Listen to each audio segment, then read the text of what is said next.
Hi everybody, welcome to IEP Training Part 1. My name is Lindsay Pell and I'm an attorney with Disability Rights California. We're doing this training in partnership with Hearts Connection, an awesome organization and resource out here in Kern County.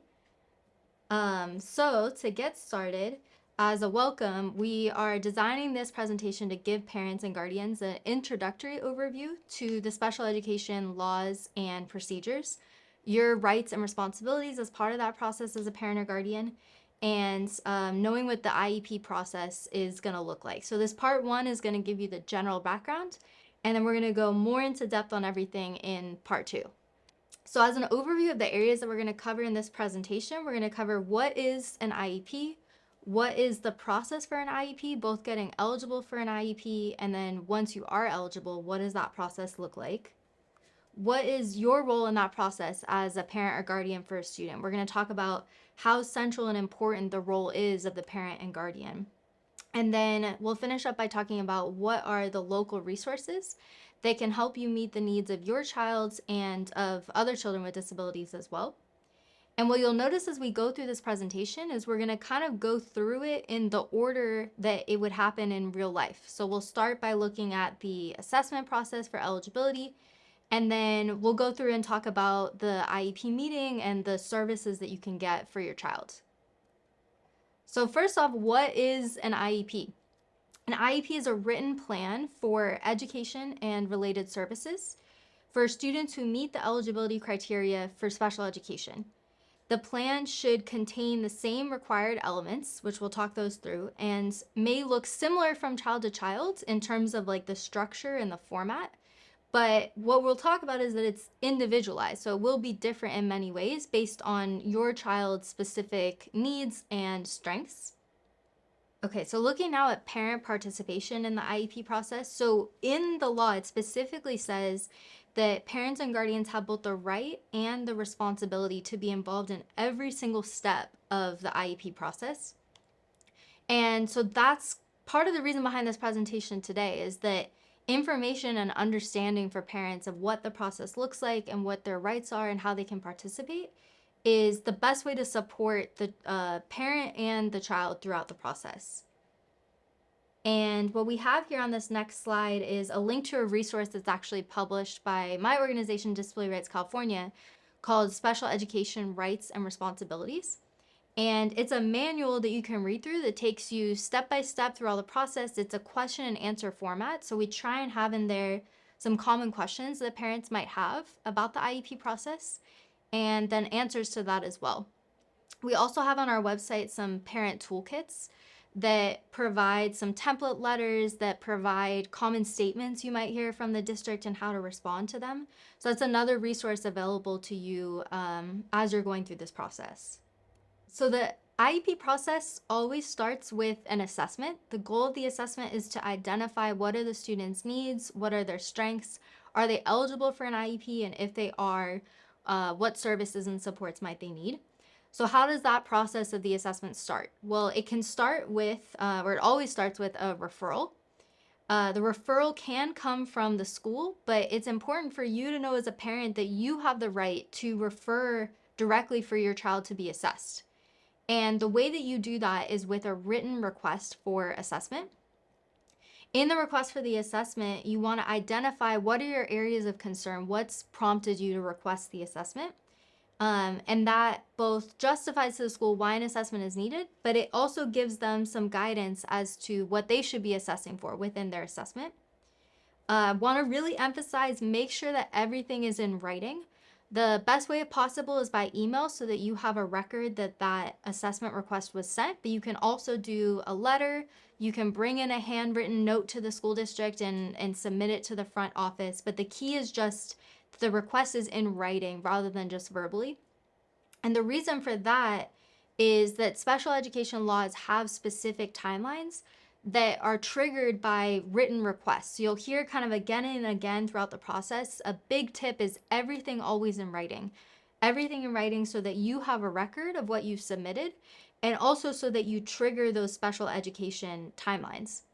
So once you submit your written request for assessment, the district has to either within 15 days give you an assessment plan, which asks for your permission to assess, and it lays out the areas in which they're going to assess.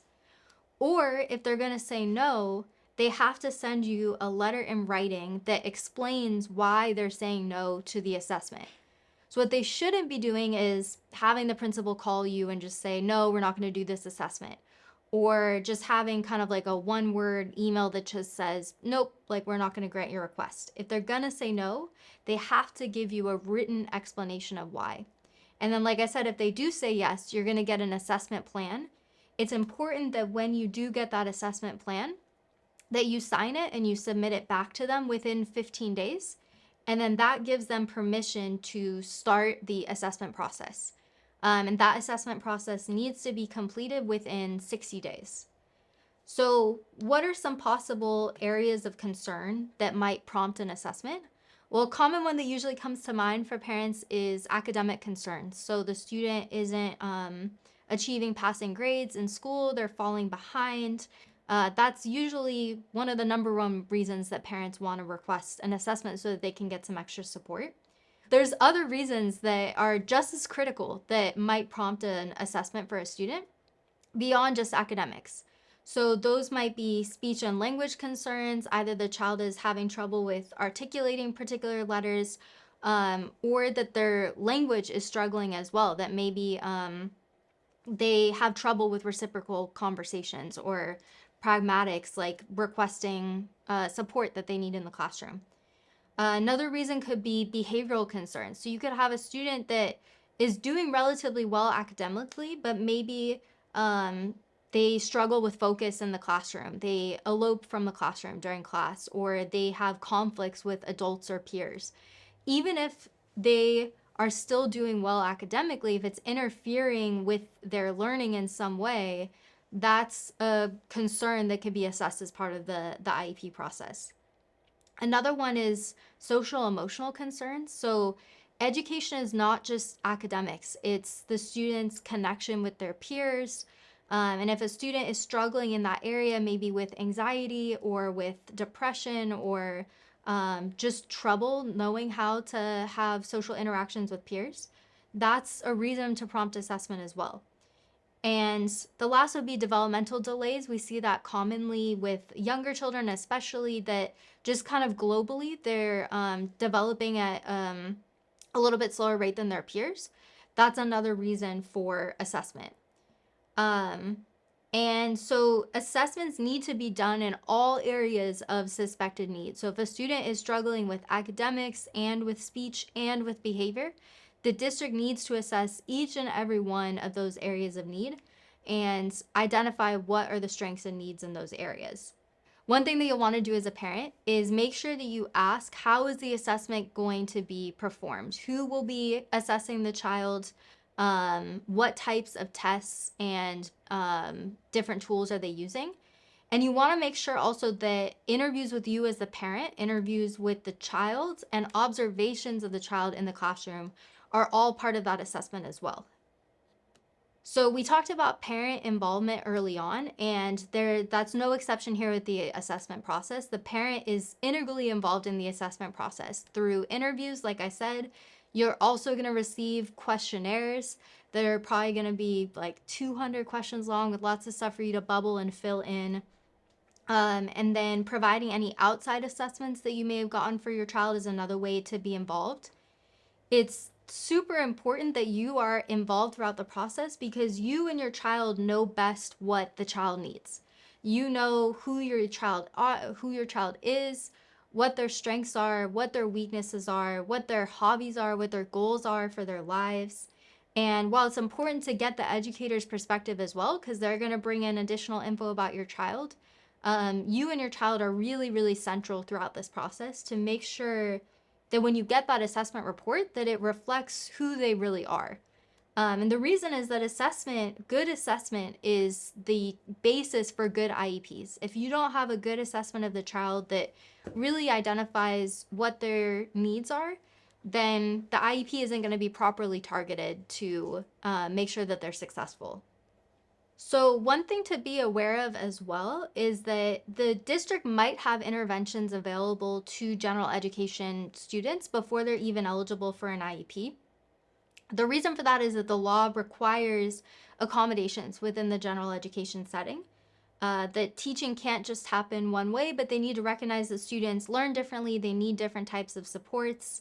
So that's something that you can request before the assessment process or during the assessment process as well.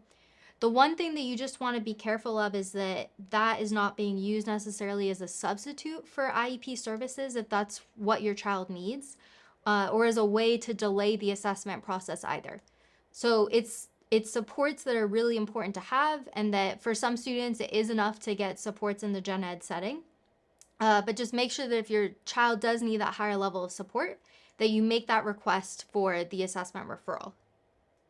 Okay, so getting back to the assessment process, who might be involved in this process? So there's many different professionals that will likely be involved in just one assessment. So there's school psychologists do a lot of the cognitive testing, processing testing. Your speech and language specialist is going to do special tests to look at speech and language concerns. Special ed teacher is going to be involved in the academic testing. Adaptive physical education specialist might be involved if your student is having trouble participating in general education, physical education. An audiologist if there's any type of hearing concerns or even audiological processing concerns. The school nurse is generally part of every assessment, even if there's not a specific health concern for the student. The general education teacher usually is going to be interviewed as part of the process. They may fill out surveys about the child's behavioral progress. Physical therapists will be involved if there might be a need for physical therapy services. Same with occupational therapists, vision specialists for students that are blind or have low vision, and then any others that might be appropriate. So as an example, if the student is struggling with their mental health, they may choose as a district beyond just the school psychologist to also have a licensed mental health therapist assess as part of the process. And we discussed the assessment plan earlier, how when the district does agree to provide an assessment, that they should provide you as a parent with an assessment plan. The assessment plan should identify the areas of assessment that are going to happen, and then also which professionals will be part of that assessment. So it's important as a parent that you're looking through that assessment plan closely to check, okay, there's a occupational therapy assessment that's happening, but it's being done by a school psychologist, right? That's something you want to bring to the attention of the district and say, we need to make a little adjustment here to the assessment plan to make sure that the proper professionals are doing the different parts of the assessment. Okay, so let's say now the assessment is done. What's going to come next? Within 60 days of that assessment starting, they're going to hold an IEP meeting, and the purpose of that is to review the assessment together and then develop the education program for your child. So the first thing you want to think about is who should be attending that IEP meeting. So number one, the parent, the guardian, or the child surrogate is always going to be part of the IEP team. Like with everything throughout the process, they're central to the IEP. The child is also part of the IEP team when appropriate, and I always encourage parents and guardians that as soon as the child is ready, to try and really involve them in the IEP process, because they're going to have a lot of insight into their own challenges and their own strengths and their needs.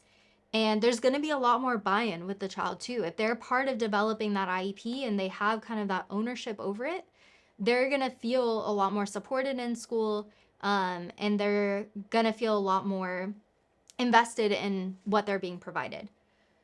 So also at the IEP meeting, anybody who conducted the assessment should be in attendance, and they should be there to review the assessment they conducted, present the results, and answer questions if possible.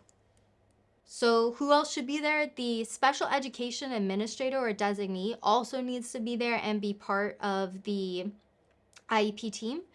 And the reason for that is they're there to provide knowledge about what are the resources of the district. They're supposed to answer questions about if there's a service that needs to be provided, how is the district going to be able to get that done? The special education teacher is part of the team as well.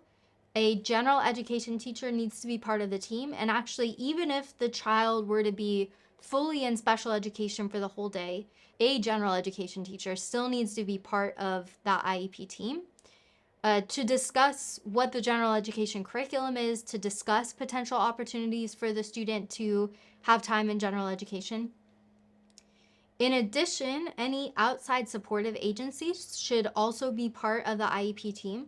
So for example, if the student is regional center eligible, then the regional center service coordinator can be part of the IEP team. As the child gets older, if they're working with Department of Rehabilitation and they have a vocational counselor, that person can be part of the team as well. And then the other thing is any outside service providers, the parent is welcome to invite them as long as they have some input to provide about the child. So this is actually a really great thing to take advantage of here, that if you have an outside speech provider or if the student has an outside mental health therapist, those providers often can offer really great input about how the student is performing and what supports that they need, and they can come and be part of that IEP team. And then lastly, anyone with any type of special knowledge about the child. So let's say that you have an aunt that's really close to your child that watches your child every day after school and they know them super well as well. That person can come and be part of the IEP team as well. So anybody who's able to offer special knowledge of the child can be part of that team. So with those required members on the district side, the only way that they can be excused from the meeting is if the district gives you a written request ahead of time to excuse them. And if their area of expertise is being discussed during the meeting, they need to provide written input to the parent and to the school staff before the meeting happens. So what they can't do, for example, is you show up to the IEP meeting and you find out last minute that the speech and language provider can't be there. If that person is not going to be able to be there, you have to have that written permission in advance, and they have to give written input about how the student is doing in that area. And the other thing to know is, as a parent, you don't have to grant that request to excuse someone from the meeting. If you feel like it's important for them to be there and to provide input, you have the right to say, no, I'm not going to agree to this excusal. So looking now, we have the results of the assessment. We want to figure out, is the child eligible for an IEP? So we have here on this slide the list of 13 different categories under which a child can qualify for an IEP. And it's important to note that these aren't medical diagnoses from the school district. It's like an educational category. And so you'll see, for example, a student might qualify under the category of autism. They might qualify under the category of other health impaired. You'll often see students with ADHD or epilepsy qualify under that category. Specific learning disability is another example. And so the first part of the eligibility determination is looking at, do they meet the qualifications under one of these 13 categories? Then if they do, the second part is looking at, do they require special education services? Is there an educational impact of that disability? And do they require special education services to make progress? So sometimes what can be tricky is a student might have a diagnosis of autism, for example, outside of school, but it's not enough to just show they have autism for them to qualify for an IEP. You also have to show that there's an impact on their education from it and that they need services to be able to make progress. So some of these categories do have some exceptions where a student might be struggling academically, they might have a disability, but they don't qualify. And so one example of that is if the school can connect what's happening instead of to disability to maybe absences or lack of exposure to instruction. So maybe a really young student who's just starting in school. So there are those exceptions, but usually those tend to be a bit more rare. It's kind of special circumstances when that might come up. But just something to be aware of that the school district might share as a reason why they feel the student is not eligible for an IEP. So after the student is determined to be eligible for the IEP, the next step in kind of thinking of like the building blocks of the IEP is to look at what are the student's present levels. So present levels are identifying the student's strengths and then also their needs. And this is the foundation of the rest of the IEP, because based on what those needs are, we're going to design what are the goals to try and help them work in a very structured way on those areas of need. And then based on the goals, we identify the services and the accommodations that will support them in reaching those goals. So I feel like a lot of times the present levels part of the IEP is something that can be very overlooked. I feel like the tendency is to put a lot of the thought of the advocacy into what are the services, what are the accommodations that the child is getting, without remembering that the present levels are really the foundation of all of that. So I think one of the biggest advocacy tips is if you're thinking about a particular service that you feel like your child needs, that advocacy starts with the present level. It starts with getting the team to agree that there's an area of need for this child. And then from there, the advocacy is easy. If we agree that this is an area of need, then of course the child is going to need a particular service to address that area of need. So I would say, as a parent in the process, really don't overlook this part of the meeting and try and jump ahead to those services. You want to really do a lot of advocacy here to make sure that the present levels reflect who your child is on a holistic level, both the strengths and the needs. So with those present levels, those are going to be drawn from the assessment itself. And then it's also drawn from the parent's concerns. So every meeting, they should be asking you, what are your concerns for your child? What is your input as far as their strengths and needs? That then needs to be documented in the IEP. And as the IEP is developed, there should be evidence within the document that the team is considering and addressing those concerns that you've raised. Once we've done the present levels, the next step in your IEP meeting is to be designing the goals. And the goals are going to focus on what your child is working on in their program. There could be goals in the areas of academics, speech and language, behavior, basically anything you've identified as a need in the present level section should then translate into a goal. So the goals in the IEP are supposed to be measured annually. That's because the team will meet at least once a year to review the child's progress towards that goal and then set goals for the next year. The goals ideally will also have short-term objectives. So that means that maybe 3 times before the annual meeting, there'll be a little check-in point in the IEP that shows how they should be progressing to be on track towards that annual goal. And the goal should ideally also build on the child's strengths. So we're building their strengths to try and help them address that area of need. So as an example, maybe your child is great with the skill of asking for help, but they're more comfortable doing that with people they're familiar with than with people they're unfamiliar with. So a goal that would leverage their strengths would focus on the skill of asking for help, which they do already have, but then maybe say specifically that we want them to focus on asking for help from people that they're unfamiliar with. So they're then building on that strength and closing the gap with that area of need. So when you're looking at the district's goal and you're trying to figure out whether the goal they've written is good or maybe whether you want to propose some edits, the acronym you'll want to remember is SMART, and that stands for specific, measurable, attainable, relevant, and time-bound. You want to make sure that your goals check off all 5 of those boxes. So let's talk about each one. Specific means that we need to be in that goal describing something that we can all understand what it is that we're trying to measure.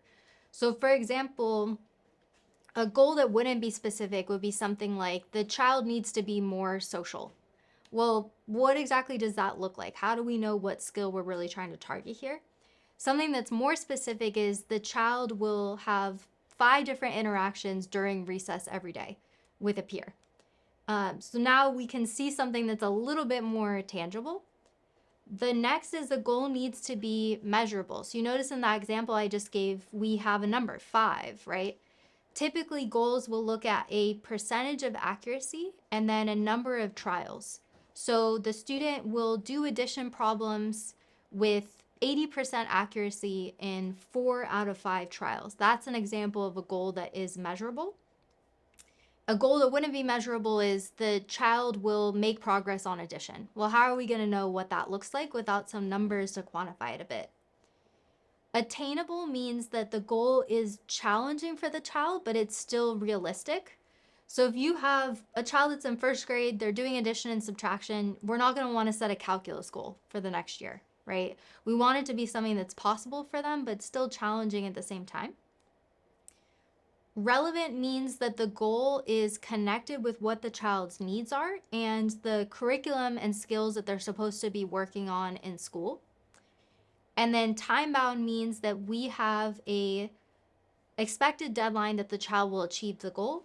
And typically, because IEPs are reviewed annually, the time bound on our goals is going to be 1 year. And the goal should always specify what the deadline is for the child to meet it. Once we have our goals set up, the next step and basically the rest of the IEP is targeted at how are we going to support the child in achieving those goals. And so we're going to do that with adaptations and then services as well, which services we'll get to a bit later. Adaptations are changes made to the environment, the curriculum, the instruction, or the assessment practice, and they can be either accommodations or modifications. The difference between those two is an accommodation changes the student's environment to better support their learning. A modification changes what the student is actually expected to learn based on what their individual abilities are. One thing to watch for with modifications is that sometimes if a student's curriculum is modified, it might mean that they're not actually on track to earn a high school diploma. They might be on track to earn a certificate of completion instead. So that's something you want to be watchful for if there are modifications in your child's IEP. On the other hand, accommodation should never affect your child's ability to earn a high school diploma. It's not changing what they're learning. It's just changing how the environment is, how the information is being presented to them, and how they're presenting what they've learned. So some examples of accommodations might be extra time. That's usually the most common one we'll see in a child's IEP. Is maybe they have some focus issues and they would benefit from, instead of having an hour to take tests, an hour and a half instead. But there's a lot of accommodations that can go beyond that, can be really helpful for a child. So for example, taking a test orally. So instead of a student writing out their answers, they present their answers orally to their teacher. Maybe a student struggles a bit with getting their thoughts onto paper, but that doesn't mean that they haven't mastered the curriculum. That's the whole idea behind an accommodation, is just changing a little bit the way a student can present out the information, can give them the opportunity to really show what they've learned. So another accommodation example that can be really helpful for students is getting copies of class notes or even outlines of class notes. This can help for students who struggle to focus in class or struggle to kind of multitask and be hearing information in their ears and then also translating it into notes at the same time. So having access to copies of notes can be really helpful for students as an accommodation. Modifications, different than accommodations, like we talked about, they're different because they actually are changing the content that a student is learning.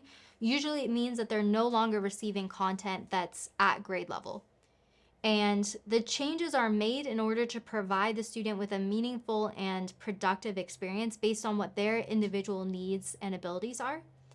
It does result in a significant reduction in the difficulty of the content that they're being presented. And so typically it is something that you want to wait to add to your child's IEP until you're really sure that it's necessary. Because once a student starts receiving modifications, there does start to be a bit of a gap between what they're learning and what the other students at their grade level are learning. So it's much harder for them to jump back on to that unmodified curriculum once they've started to receive modifications. So there are students that really need these to be successful, but it's just something to start initiating with some caution.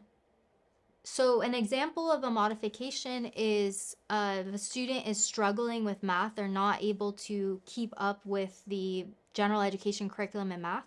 Modification would be that they're focusing more on more functional math skills. So that would be counting money, for example, or looking at how to keep a budget.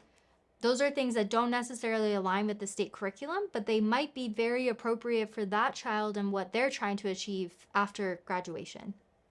We have on this slide a link to a really helpful resource, which is a California Department of Education matrix that looks at ideas about accommodations, modifications, and information about each of those. So next up, we've done our accommodations and modifications. We're finally getting to services. which again is usually the thing that parents are often most concerned about in the IEP. But you'll notice that we did a lot of groundwork before we got here, because our services are now going to be based on the needs, the goals, the accommodations that have already been provided. And this is that last thing that's going to fill the gap for the child. So the IEP always has to include a statement of the special education and related services that are going to be provided to the child. Also, a description of the modifications and supports in the program that school personnel are going to provide to the child will also be listed in the IEP. So we're going to take a look at an example of a services page in an IEP. This is what a typical template IEP looks like. So you can see that on that page, it should list out what the name of the service is, the start date and the end date for the service, which usually those will be the date of your current IEP and the date of your next IEP, unless the service you're receiving is something more short term. The location of the services. So usually what this is your service being provided in the general education setting or in the special education setting? So for example, your child might have specialized academic instruction. So that means time with a special education teacher to help them with their academics. That could be provided either in the general education setting with that special education teacher pushing into the classroom and providing the service, or it could be in a special education setting where the child is being pulled out of the classroom and going to receive that service in a separate classroom. Either way, that location should be specified in your IEP. We'll next have the frequency and the total minutes. So for example, the child is receiving 60 minutes per day of specialized academic instruction. And then the last thing is, who's the provider? Is it a special education teacher? Is it a school psychologist, a speech pathologist? That'll be the last thing listed on this page here. Now, just a note on temporary services. That is something that you want to kind of watch for if the district is offering that to you, because what that means is that the services are scheduled to end, right? It's only temporary. Versus if the services are set to be not temporary and continue from year to year, the great thing is that creates a right that's called stay put, which means if the district tried to later take away that service, you could disagree with the service being taken away and you have the right to continue it. That right might not be present if the services are listed in there as short term. So short-term services should really only be present in very specific circumstances where it's clear that the child will not continue to have that particular need throughout the year. Okay, so we made it through the IEP. The IEP has been designed. What comes next? The written consent to the IEP is next. So remember, tying back to that theme that every single part of the process incorporates parent input, parent consent, the same is true once your IEP is written. The IEP can't start to be implemented until the parent provides written consent with your signature saying that you agree to the IEP being implemented.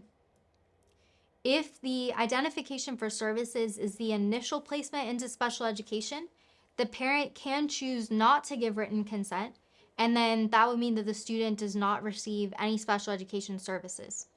But even if it's not the initial IEP, it's just your annual IEP after the child has already been found eligible, the parent still has to sign every single IEP. And as I kind of hinted at earlier, you can choose to agree with everything that's in the IEP, but you can also choose to sign and say that you disagree with what's being offered. So let's say, for example, that your child has been receiving 2 hours per week of speech services, and you've agreed to providing that service on past IEPs. And then this year, the school says, we're not going to offer speech to your child anymore. You have the option to sign the IEP and say that you disagree with speech being taken away.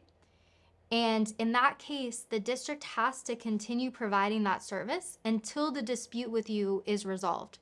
So that's a very powerful right that you have as a parent. If there's something you disagree with, you do not have to sign saying that you agree to the school making those changes. So just leaving you with some thoughts of other things to consider for your child that can be really powerful supports. So assistive technology is a great and often underutilized resource for students who maybe do better if they have access to a laptop in class, or maybe do better with a pen that can record lectures and help them highlight important parts of their notes. Independent educational evaluations is another right. If you are unsatisfied with the assessment that's been done for your child and you feel like it hasn't properly identified your needs, you actually have the right to get an assessment outside of school. School discipline is a huge issue that many students with disabilities face. Students with disabilities are suspended and expelled at much higher rates than their peers all throughout the state. Also, a recent trend that we've been seeing is that students with disabilities are pushed out informally from school without formal suspensions or expulsions, or even referred to police officers for behaviors that are related to their disabilities. And so, keys that can help to avoid those issues and make sure the child is being supported instead of punished are behavior plans and functional behavior assessments that look at what are the behavioral needs and how do we meet those needs for the child.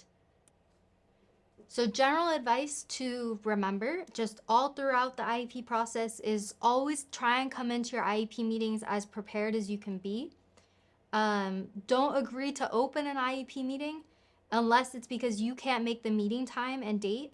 Remember, the school district has deadlines that they need to meet for the IEPs, and they also need to make sure that they're working with you to schedule a convenient time for the IEP because you are a critical part of that team. Try and think positively when you can and try and facilitate a good relationship with that team. I know that often IEP meetings can be stressful, they can be sites of a lot of conflict, but when possible, try and work with the team and try and get everybody on the page where we remember that this is about the child, it's about their success, and trying to work together to make sure that they're supported. Remember, you have the right to bring a friend or a family member with you. It can be helpful going into that environment where often many members of the team are from the district. It can help to just have those extra people that are there with you to support you.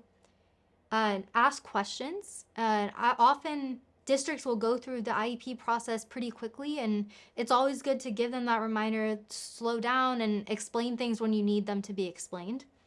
And anything that you need to make sure that you are an equal member of that team. Try and remain calm even when things get stressful, and take the IEP home to review it. You don't have to sign it on the spot at school. You can take that time, go home, think it over for a couple days, and then come back with your signature when you're ready. So, we have some myths and facts that might surprise you about special education. Number one, myth is if parents say that they can only attend an IEP meeting on a weekend, the school has to schedule it at that time. Unfortunately, IEP meetings do have to be held at a time that is mutually agreed upon by both the parent and the school. So a weekend likely isn't going to be an agreeable time for school staff because it's outside of the regular work hours, although we know that that's often frustrating parents because it means that the IEP might be happening during your work hours. But unfortunately, IEPs being held on weekends is a myth. So the second myth is that it's okay for school staff to talk about a student's disability in public as long as they don't say the student's last name. The fact is that this is a violation of what's called FERPA, which is the Family Educational Rights and Privacy Act of 1974. It is still possible for someone who overhears you to identify the student by their first name. And so it's not okay for school staff to be talking in public with any info that could be identified to a student. So we're going to close out by sharing with you some local resources that might be additional sources of support for you and for your child. First one is, of course, H.E.A.R.T.S Connection, providing resource support to families. It's a place for support groups, trainings like this one, and staff who can accompany you to your IEP meetings and actually be that source of support during the meetings. Next local resource is Kern Regional Center. This is services in the home outside of the school setting for people that have intellectual or developmental disabilities. And it's actually not just for children, but it's services that are provided throughout their whole lifespan. I think I referenced this earlier too, that also you'll get a service coordinator through the Kern Regional Center who's your point of contact and can also be another person who can go with you to your child's IEPs. Next, there's also California Child Services, which is medical services provided for people with disabilities with very specific, or children with disabilities with very specific medical conditions. So examples of these conditions could include cystic fibrosis, hemophilia, cerebral palsy, heart disease, cancer, traumatic injuries, or infectious diseases. These medical therapy services can sometimes be delivered at public schools, and it goes along with your health insurance to provide those specialized services. Kern County Superintendent of Schools is another local resource. They have schools for youth that have been expelled from their district schools. They also have schools that are specifically for students with disabilities. The Kern High School District SELPA is another resource for all of our high school age youth to provide special education services. And then we have listed on this slide here some of our local school districts that will be providing special education services to our students. So Bakersfield City School District, Panama Buena Vista, or Sierra Sands. Thank you for joining us for this training. We know that the IEP process can be a lot to navigate, and so it can help sometimes to have some quotes that may encourage you or keep you going through the process. One that we love is yesterday is history, tomorrow is a mystery, today is a gift. That's why we call it the present. That's from Eleanor Roosevelt. And our last one is your speed doesn't matter, forward is forward, from Nathan Corey. So I'm sure that as you're listening to this presentation, it may have raised some new questions for you. If you have those questions, we really encourage you to add those onto our site. You'll see a link down below where you can add in your questions, and H.E.A.R.T staff will answer your questions. And you can also find a frequently asked questions page on our site.